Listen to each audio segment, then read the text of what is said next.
کچھ سیکنڈ کے لیے یہ ویڈیو ملاحظہ فرمائیں، پھر بات کرتے ہیں۔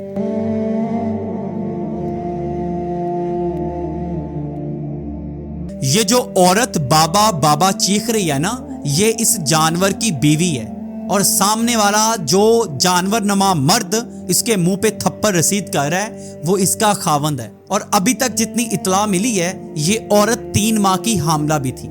اب یہاں پہ کئی لوگ کمنٹس کریں گے کہ اس عورت کا کوئی قصور تو ہوگا نا، اس عورت کا ایکسٹرا میریٹل افیئر ہوگا، یہ عورت گندی ہوگی، اس نے کوئی بات کی ہوگی، آگے سے خاوند کو غصہ آ گیا ہوگا۔ اگر یار گندی ہے نا تیری بیوی تو چھوڑ کیوں نہیں دیتا؟ اگر گندی ہے تیری بیوی تو ڈیورس دے دو، طلاق دے دو۔ تجھے مارنے کا اختیار کس نے دیا ہے؟ اسلام نے دیا ہے؟ قانون نے دیا ہے؟ کسی نے تجھے مارنے کا اختیار نہیں دیا۔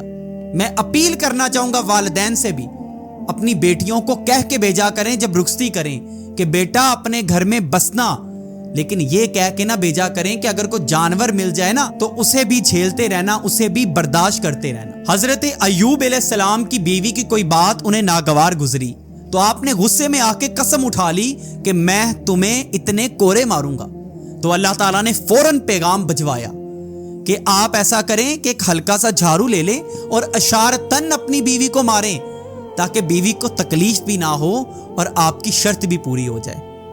آج ہم جس معاشرے میں رہ رہے ہیں نا، آپ یقین مانیں ہم دین کو بہت پیچھے چھوڑ رہے ہیں۔ ہم صرف شریعت کی اتنی بات کریں گے جو ہمارے حق میں ہوگی، اس کے علاوہ ہمیں شریعت کی کوئی ضرورت نہیں ہے۔ استغفر اللہ۔ اور خدارا تھوڑا اللہ سے ڈرو کہ اپنے نبی کی وہ بات، وہ وصیت بھول چکے ہو کہ ہمارے نبی نے فرمایا کہ عورتوں کے معاملے میں اللہ سے ڈرتے رہنا۔